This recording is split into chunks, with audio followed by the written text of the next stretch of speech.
So, hey guys, welcome back to my channel. I am Aditi and we are here to continue our series of trigonometry. In the previous classes, in previous lectures, we have learned about trigo, all important previous year questions of CBSE board exam, all theoretical concepts of trigonometry. And now we are here in this lecture. In today's one, we are going to learn some applications of trigonometry. So that is heights and distances itself. It is very useful for CBSE board exams as well as SSC CGL and all bank PO exams. So we will be focusing on the curriculum of class 10th CBSE board. We will be doing this chapter today.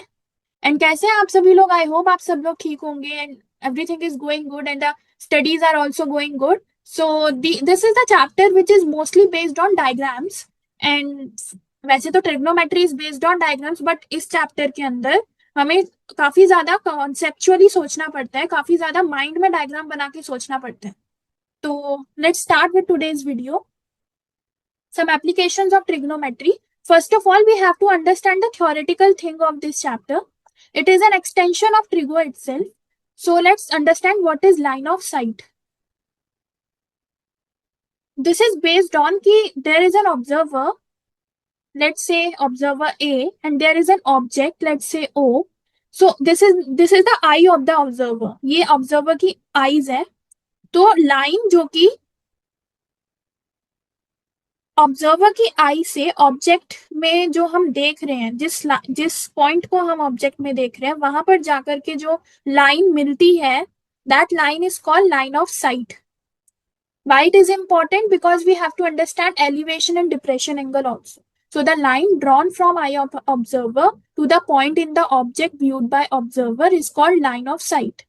Now next, what is angle of elevation? Angle of elevation and depression में लोगों को confusion रहता है. Let me clear it out first. What does it mean is, let's say we have our eyes on the ground and we have an object above the horizontal level of our eye. So we need to raise our head. हमें sir उठा करके देखना पड़ेगा ऊपर object को. तो उस case में जो एंगल बनेगा हॉरिजॉन्टल से हमारी आईज लाइन ऑफ साइट का, that is angle of elevation. What is angle of depression?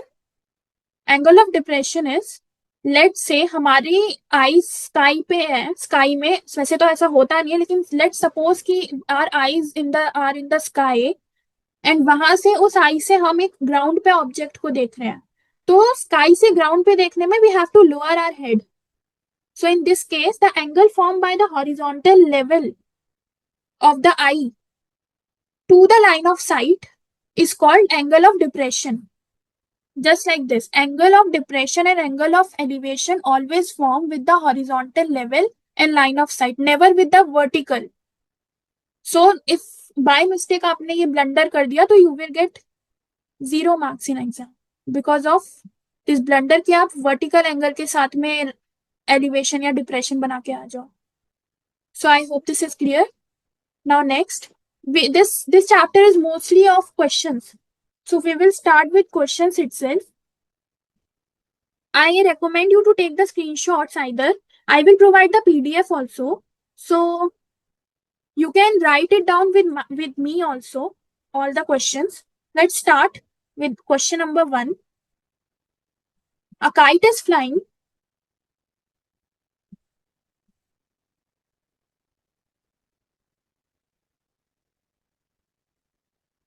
at a height of 60 meters from ground.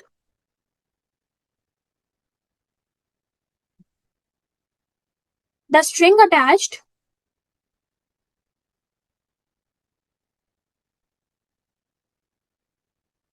to the kite is temporarily tied to a point on ground.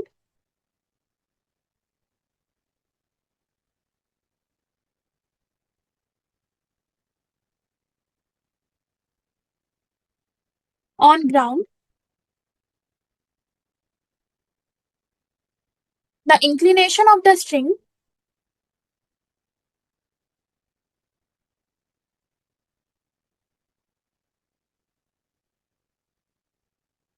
with ground is 60 degree. Find length of string. In case of no slack, like कहीं से bend नहीं हो रहा है, कहीं से slack नहीं बन रहा है स्ट्रिंग के बीच में, कैसे करेंगे इस क्वेश्चन को? देखो, this is that point on the ground जहां पे टेम्परेरीली इसको टाई कर रखा है, temporarily tied to the point on the ground. This is that point. Let's say see, and this one is the length of the string, and this is the height, 60 meter. And what is the angle of elevation? Angle of elevation is 60 degree, means inclination of string with ground, because from the point of the which is located on the ground, अगर हम इस point से देखते हैं तो it is angle of elevation, because kite is above the horizontal level of the point on the ground, from the ground. So simple trigonometry लगेगी, we have to find out this. So perpendicular upon hypotenuse is equal to sine theta. Sine 60 is equals to 60 upon h. H is equal to 60 upon root 3 into 2. 120 by root 3. Or you can say 40 root 3 meter. Answer. Understood? Now next.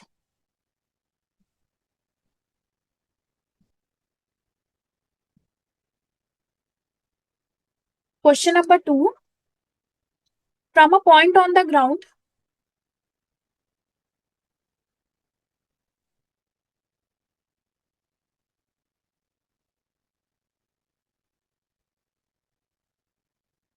(40 meter) away,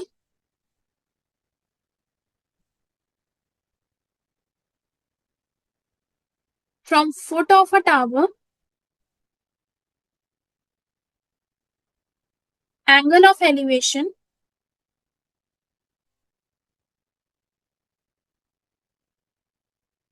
at the top of the tower is 30 degree.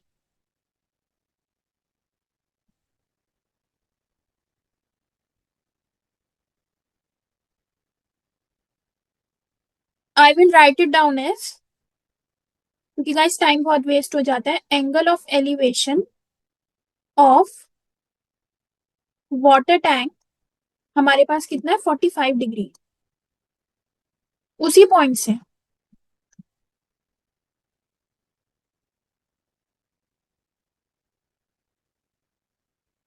which is on top of tower. Find height of tower and depth of tank. Guys देखो इसका diagram कैसे बनता है.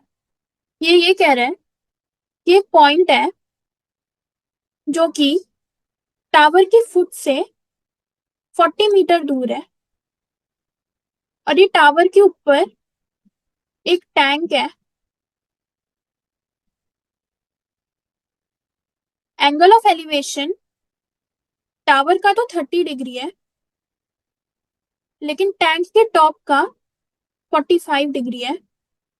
तो calculate tower की height. मैंने obvious already इसको लिखा है, I will not repeat it. Tower की हाइट निकालनी है, टैंक की डेप्थ निकालनी है, मतलब टैंक की भी हाइट ही निकालनी है एक तरीके से. This and this.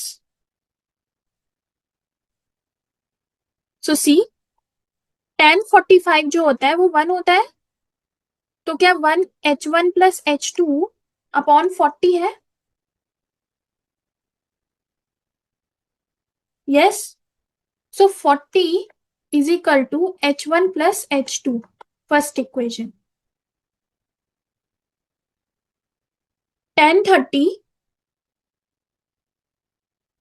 is equal to 1 by root 3 is equal to h2 upon 40.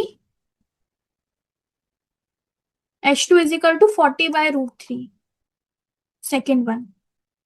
put value of H2 in first, so you will get 40 minus 40 by root 3 is equal to depth of tank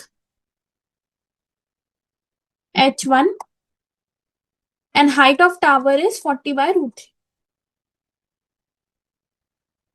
3. H1 will be 16.9 meter.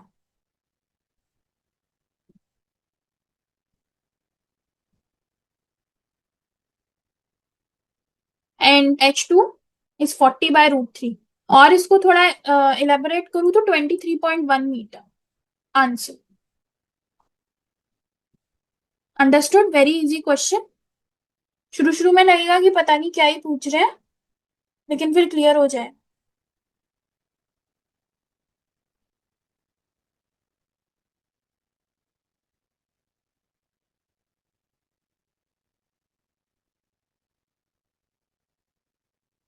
Now next.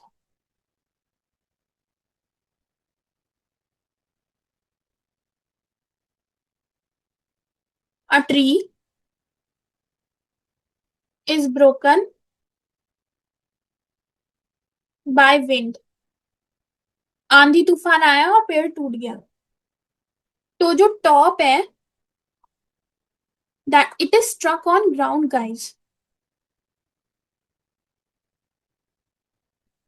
Angle 30 degree पे.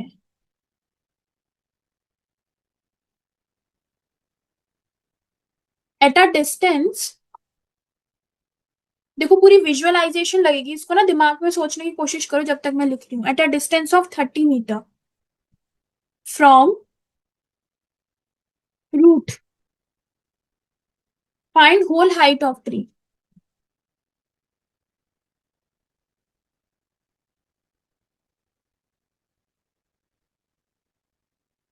देखो ये पहले पूरा tree था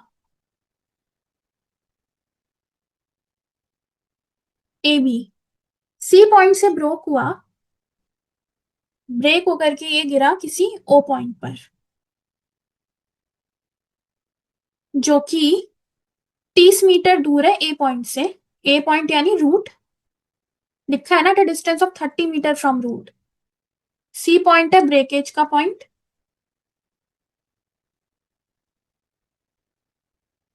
ये है जहां पे स्ट्रक हुआ है.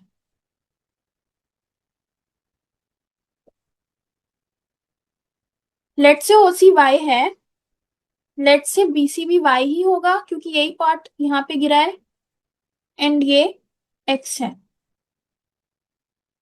किस एंगल पे स्ट्रक हुआ है? 30 डिग्री पे. तो एंगल ऑफ एलिवेशन हमारा 30 डिग्री का होगा. तो सीधा क्वेश्चन सॉल्व कर दो इधर. अब 1030 is equal to AC upon OA 1/√3 होता है x अपॉन 30. x क्या आएगा हमारे पास में? x आएगा 10√3 मीटर. x की वैल्यू आ गई. अब यहां से y की वैल्यू निकालो. Sine 30 is equal to 1/2 is equal to x upon y is equal to 10√3 upon y. So y is equal to 20√3 metre. This implies x plus y is equal to A B, जो कि है हमारी whole height. It is 10 plus 20√3 metre. 30√3 metre answer. और इसको elaborate करेंगे तो √3 का value होता है 1.73. तो it will be 51.96 metre.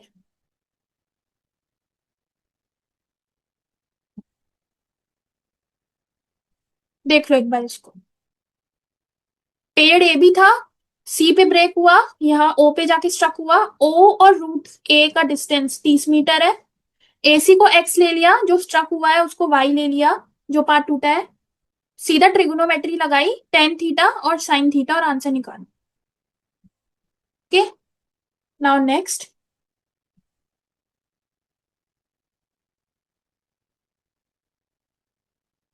The shadow of a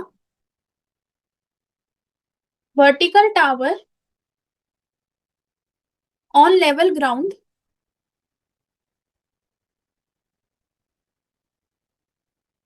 increases by 10 meter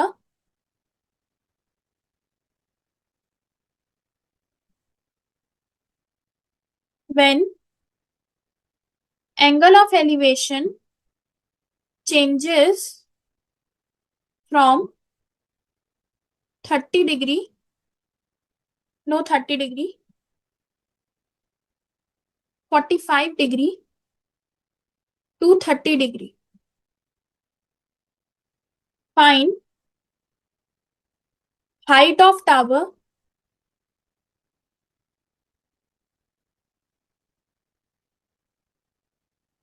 this is the question. So कहने का मतलब क्या है, ऑन लेवल ग्राउंड, जमीन पे, जमीन पे, लेट्स से ओ ए, एक टावर है हमारे पास में ए बी, जिसकी हाइट कुछ एच है, उसकी शैडो जो जमीन पे पड़ रही है on level ground, it increases from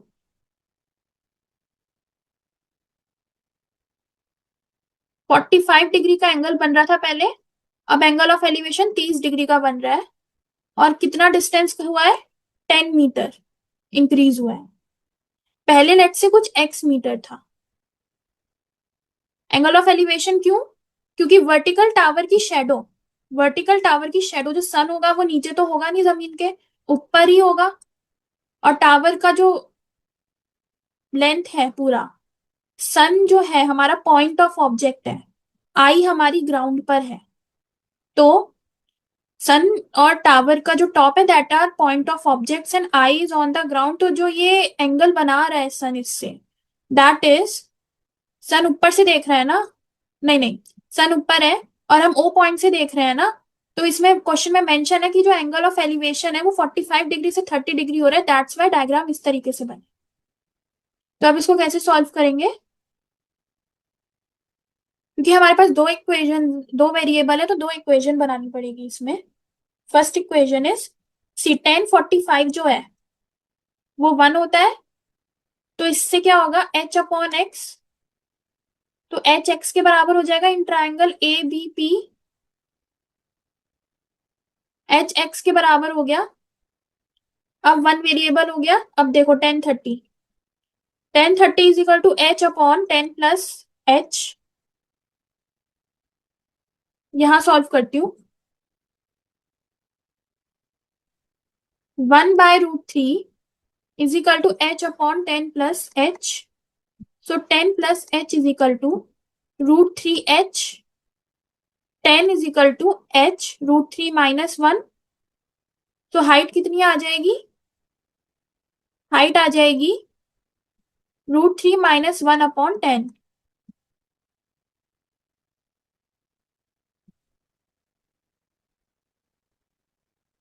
√3 - 1/10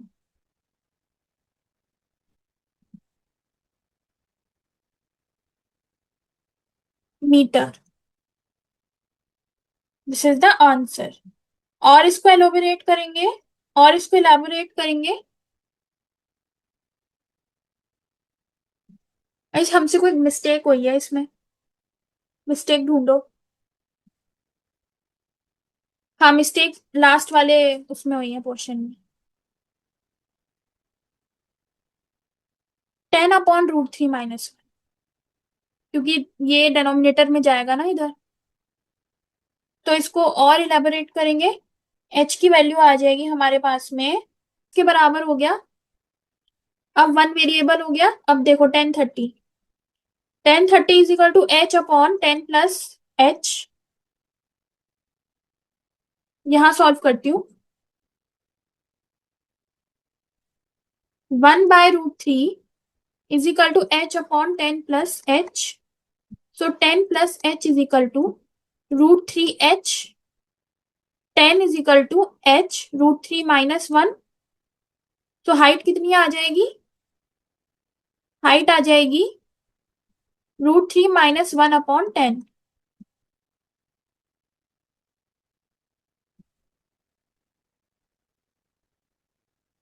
√3 - 1/10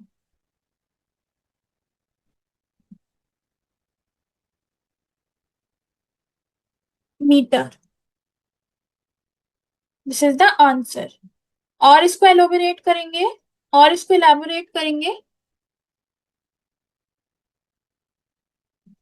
ऐसे हमसे कोई मिस्टेक हुई है इसमें, मिस्टेक ढूंढो।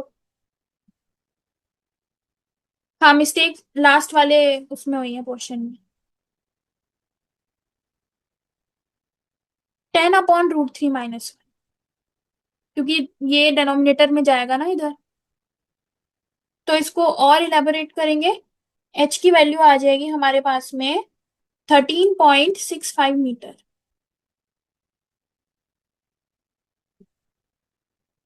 √3 is equal to 1.73। I hope आपको समझ आया होगा। Now next.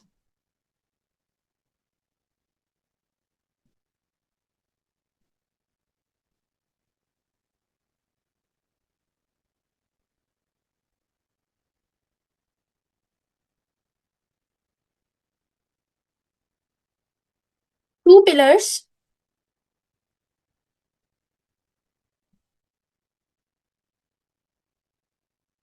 of equal height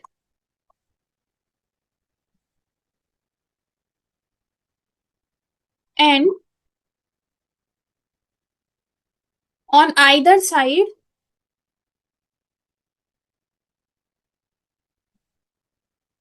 of a road which is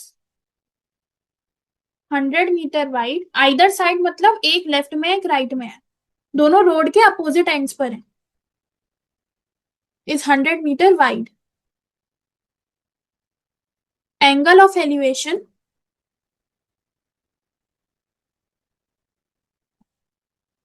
of top of pillars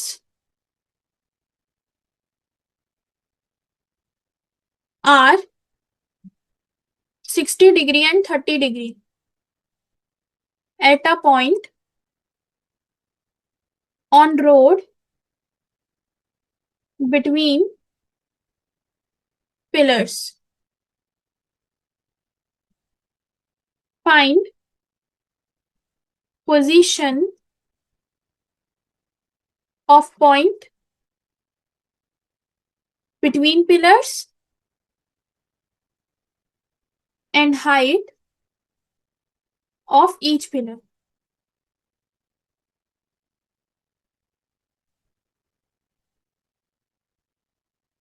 देखो क्वेश्चन क्या बोल रहा है। क्वेश्चन ये बोल रहा है कि हमारे पास ना एक रोड है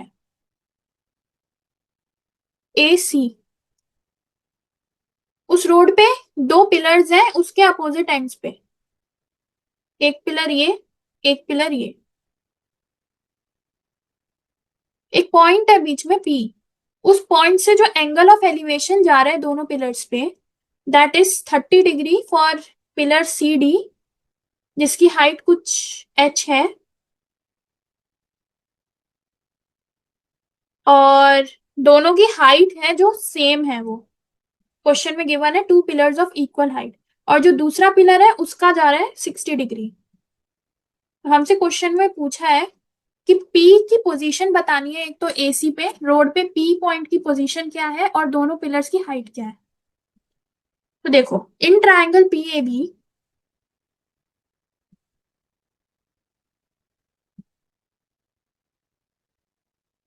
1060 is equal to AB upon AP। ये समझ आया? 1060 क्या होता है? √3। x मान लो, इसको 100 - x मान लो। It is h upon x।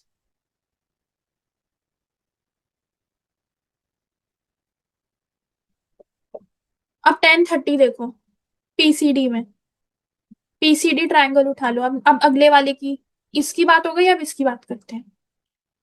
1030 is equal to h upon 100 - x, यानी 1/√3 is equal to h upon 100 - x। It means h√3 is equal to 100 - x। अब ये जो वैल्यू आई है ना, इसमें से h हटाओ। h का हटाने का ये मतलब है कि h की वैल्यू दोनों में से किसी एक में पुट कर दो। तो मैं h को फ्रॉम 1 यहाँ पे पुट करूंगी, √3 x into √3 is equal to 100 - x। So this implies 4x is equal to 100, x is equal to 25। तो h आ जाएगा 25√3 मीटर। आंसर। दोनों पिलर्स की जो हाइट है वो करीब करीब 43.3 मीटर के बराबर है, और जो डिस्टेंस है पॉइंट P का वो दोनों पिलर्स से कितना कितना है, या फर्स्ट पिलर से 25 मीटर की डिस्टेंस पर है from the left. Required point is 25 meter from the first pillar and 75 meter from the second pillar. Answer. हमने क्या किया, दोनों ट्रायंगल्स ले लिए, दोनों ट्रायंगल पे टेन थीटा लगाया और दोनों इक्वेशंस को इक्वेट करके आंसर निकाल, दोनों इक्वेशंस में से h की वैल्यू एलिमिनेट करके आंसर निकाली। It was a very easy question. I hope आपको समझ में आया होगा।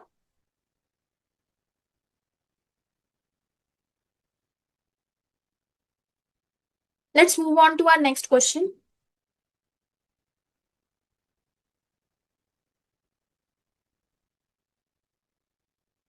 Our next question is, an observer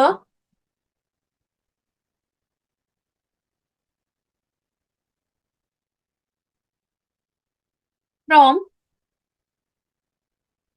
top of a lighthouse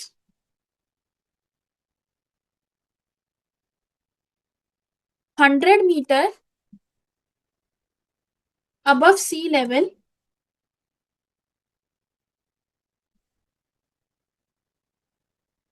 no,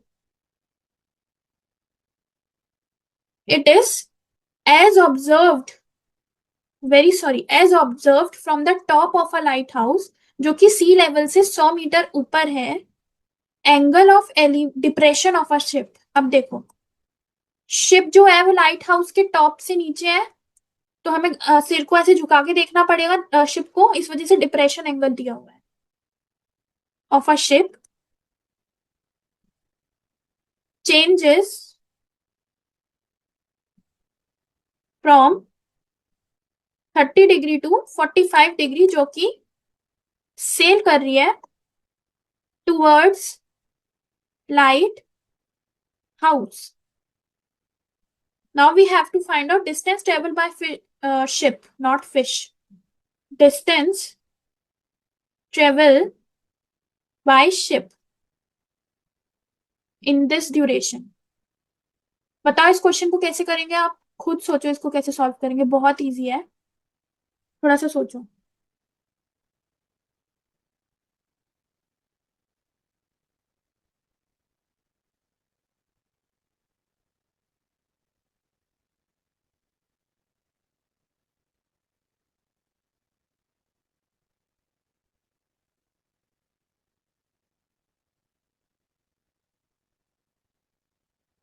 question कह रहा है,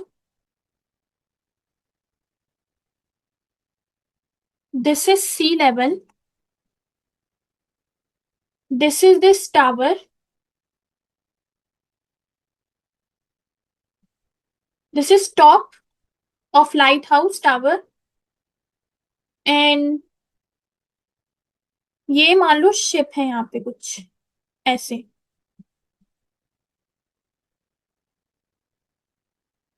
तो शिप को जब पहली बार देखा है हमने, इस शिप को ना हम पॉइंट मानेंगे, नहीं तो कंफ्यूजन होगा। यहाँ है शिप कुछ। तो first time when we saw the ship, तो दिस was 30 डिग्री। थोड़ी देर बाद दोबारा देखा ऑब्जर्वर ने, तो इट बिकम 40। ओ, मैंने मिस्टेक कर दी। No, not like this.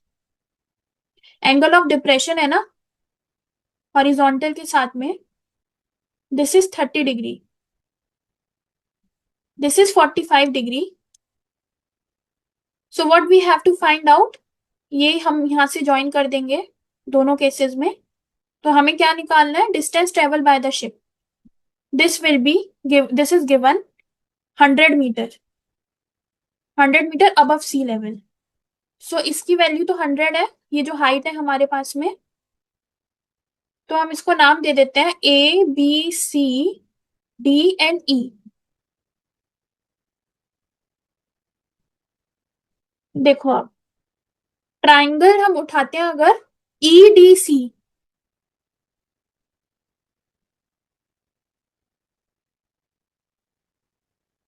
जो tan थीटा होगा, tan 30, it is 1/√3। It is equal to 100 upon this total, let's say OD। OD की वैल्यू आ जाएगी 100√3 metre.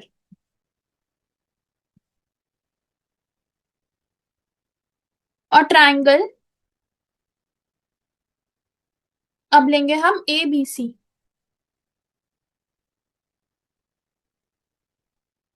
So tan 30, 1045, 1045। Why my handwriting is so poor. आपको समझ में तो आ रहा है ना कि 1045 उठाएंगे इस बार हम ABC में, तो it is equal to 100 upon OA। OA की वैल्यू 100 आ जाएगी यहां से, क्योंकि 1045 1 होता है। It is 100 metre. Required answer is AD, कि कितना डिस्टेंस ट्रेवल हुआ था। It is 100√3 - 1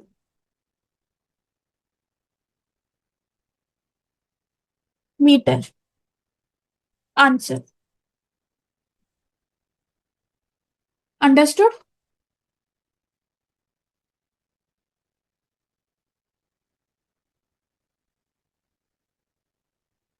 now next,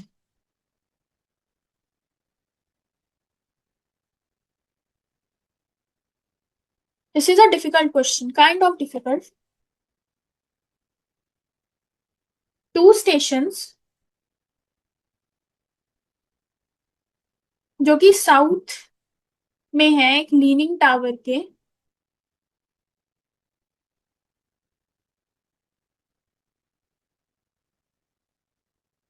which leans towards north.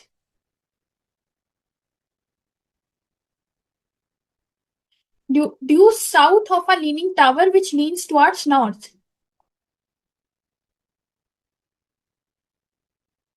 are at distances A and B from its foot.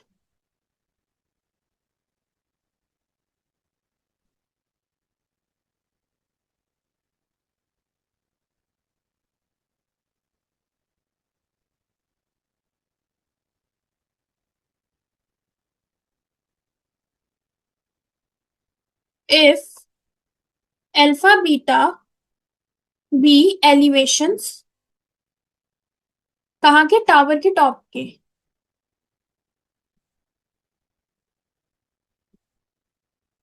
from these stations, proof inclination जो theta हमने निकाला है, किसका inclination है, ये टावर का इंक्लिनेशन है, किससे, हॉरिजॉन्टल से।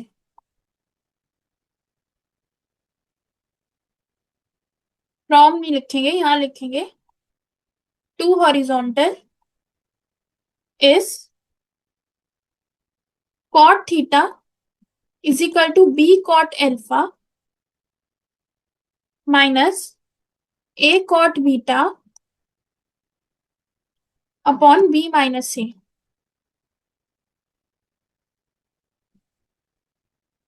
अब इस क्वेश्चन को समझते हैं।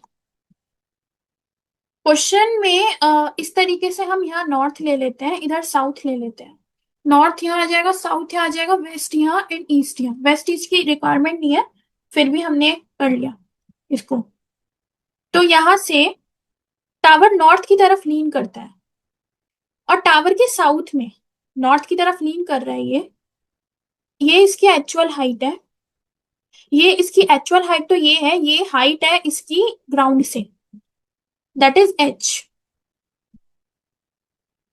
एंड बेस पे 2 पॉइंट्स हैं या 2 स्टेशंस हैं। This is B, this is A. First station बना रहा है एंगल ऑफ एलिवेशन एल्फा, और स्टेशन डी बना रहा है एंगल ऑफ एलिवेशन बीटा। हमें बताना है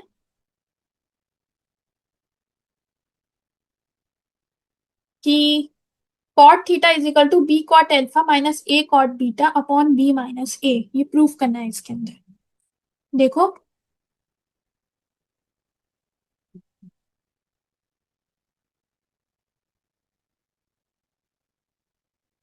हमने लेट किया A B, be leaning tower of Pisa, C and D be two giving stations, given stations. तो ए ई बी का अगर हम ट्रायंगल देखते हैं,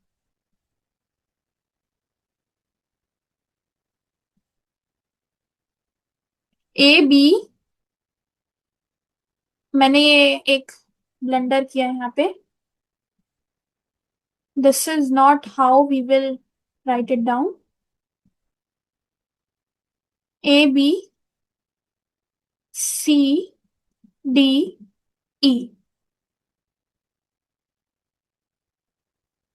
No, it was right. Why I'm getting confused and making you people confused, I don't know. C, D and E. C. Triangle, आप diagram बना लो और मेरे साथ साथ चलो। ए ई बी में tan theta is equal to B E upon A E is equal to h upon x. Hmm.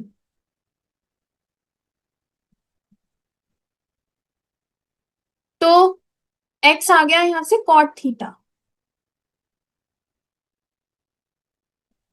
This is our first equation. अब ट्राइंगल सी बी देखो, tan alpha is equal to B E upon C E h upon a plus x.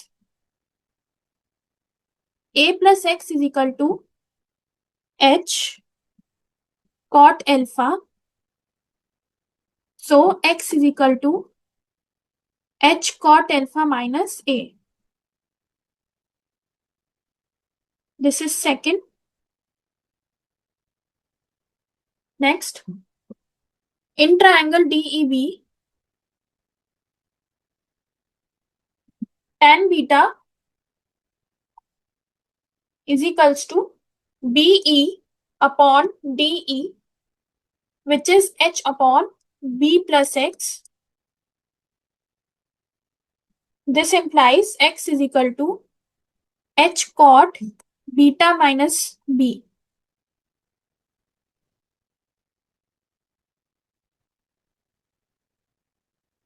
On equating X from first and second, हमें क्या मिलेगा guys? हमको यहाँ पे final equation मिलेगी कि H is equal to A upon cot alpha minus cot beta.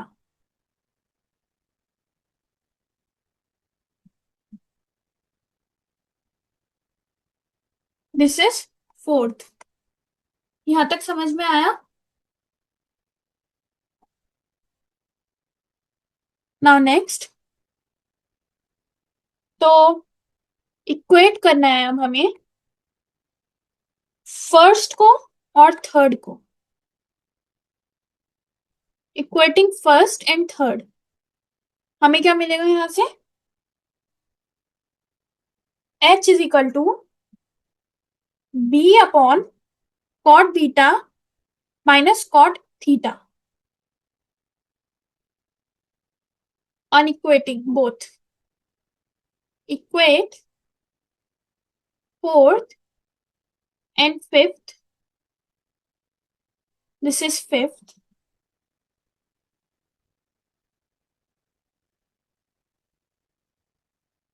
We will get cot theta is equal to b cot alpha minus a cot beta upon b minus a। हम इसे equate करेंगे तो हमारा ये answer आ जाएगा, proved. Understood? देख लो इसको एक बार।